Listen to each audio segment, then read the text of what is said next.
Welcome to This Explainer. Today, we're taking a really intimate look at something deeply personal, our finances. And I don't just mean the cold, hard numbers sitting in a spreadsheet. I'm talking about how those numbers actually make us feel on a day-to-day basis. This completely challenges the default setting of modern life. Have you ever actually stopped to think if your financial goals are, making you happy? Well, we're going to unpack a profound realization today that might literally change the way you look at your bank account forever. Okay, let's dive into this. At the absolute emotional core of today's analysis is this incredibly powerful realization from the author. They wrote, "I realized I didn't want to be rich. I want to be at peace." Man, think about how powerful that distinction is. For a long time, the author admits to just saying, "I want more money." And sure, that was true. But when you dig deeper, when you peel back the layers of that desire, the money itself wasn't actually the end goal. It was just the vehicle they thought they needed to get to the real destination. And that brings us right to the illusion of the money chase. It's this shared myth that almost all of us, the author included, have totally bought into at some point. We are constantly bombarded with this idea that the absolute answer to our problems is just more money. We tell ourselves, hey, if I just hit this arbitrary number, everything's going to fall into place and my life will be perfect. So what does that chase actually look like? It's intense. It's a higher salary, faster growing investments, reaching a point where you do fewer mental calculations before buying something. It's a rat race, isn't it? We run, we hustle, we constantly refresh our banking apps, we chase that next promotion. We just want to swipe our cards without doing mental gymnastics at the checkout counter. It's an exhausting sprint on a treadmill that literally never stops, and it keeps our minds buzzing with numbers and percentages, and frankly, a lot of financial anxiety. But let's just slow down for a second. Take a breath.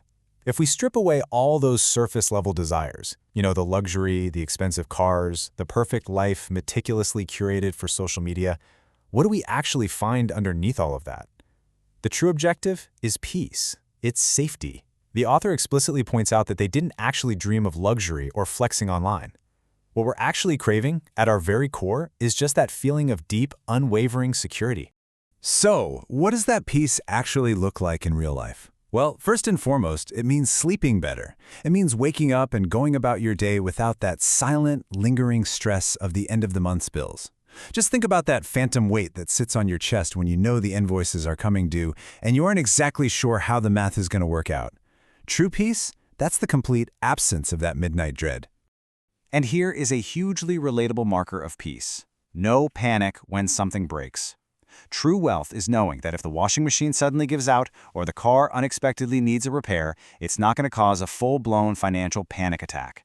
I mean, sure, it's an inconvenience. It's super annoying, but it's not a crisis that threatens your family's fundamental safety or completely derails your entire month.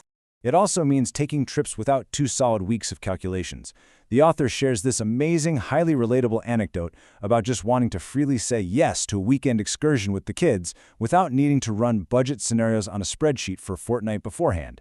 It's the freedom to create a spontaneous memory right then and there without the heavy, restrictive math totally overshadowing the fun. So the crucial point is we deeply, deeply crave the ability to spend without feeling guilty for every single penny. Because that guilt, that's the exact opposite of peace. When every dollar you spend feels like a major compromise, a sacrifice, or a risk, you're essentially a prisoner to your finances. And that's true regardless of how much you actually make on paper. Removing that guilt, that is what true financial freedom actually feels like. And that brings us to a really fascinating paradox that completely shatters the original myth we were talking about earlier, the paradox of wealth and peace. Society basically hardwires us to believe that money automatically equals peace of mind, right? Like it's a straight line. More money equals fewer worries. But if we look out into the real world, we actually see something entirely different. And this brilliantly illustrates that exact observation. I mean, we all know people who are incredibly wealthy, with massive bank accounts way larger than our own, yet they are permanently anxious. They're constantly stressed about losing what they have or desperately trying to acquire even more. But conversely, there are people who aren't rich by any traditional societal standard, but they live their lives with this profound, quiet peace that a lot of high earners honestly secretly envy. So, if the actual numbers in the bank don't guarantee that feeling of safety, what is the ultimate differentiator? Well, it's your relationship with money. It's the psychological framework you use to interact with your finances. It's not the absolute number, it's how you relate to it. You could have 2 people with the exact same income, but they have completely different levels of happiness and stress, based entirely on this relationship. Once the author stopped chasing wealth just for the sake of wealth and actually started seeking peace, everything shifted. They stopped running tirelessly after every single opportunity. They stopped feeling that exhausting need to prove their success to anyone else. And most importantly, they stopped measuring their success strictly in numerical figures. Instead, they developed a brand new filter for their financial decisions. I want you to really pause for a moment and ask yourself this question. Does this decision bring me more peace or more agitation? Imagine actually applying this powerful new filter to your own life, starting tomorrow. Before you take on that extra stressful project at work, or before you buy that expensive item you don't really need just to impress people you don't really like, ask yourself, does it bring you peace or just more agitation? When you actively apply this filter, the practical changes to your daily financial behavior are honestly surprising. Like the author notes, big flashy expenses that once seemed so critically important, they suddenly lost their meaning. Meanwhile, small savings, just having that little buffer in the bank, became incredibly valuable because they literally buy you peace of mind. And some of those financial goals you thought you absolutely had to hit, they just disappeared completely from the radar. Let's move to and see how this builds a new, much healthier baseline regarding personal wealth. We have to fundamentally reframe how we view the cash itself. In this new paradigm, money isn't the master anymore.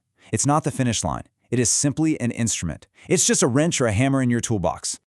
Now let's be super clear here, and it's absolutely crucial to emphasize this. It is completely normal to want to earn more. Earning money isn't a bad thing at all. But the vital key to remember is that money is no longer the end goal. It's a tool. Peace is the true goal. You use the tool of money to build the house of peace. If the tool is destroying the house, well, you're using it wrong. And we'll end on this incredibly thoughtful final note from the author, which perfectly encapsulates everything we've talked about today. I don't want a life where I have everything. I want a life where I enjoy what I have. Let that sink in for a moment. Look at your own life.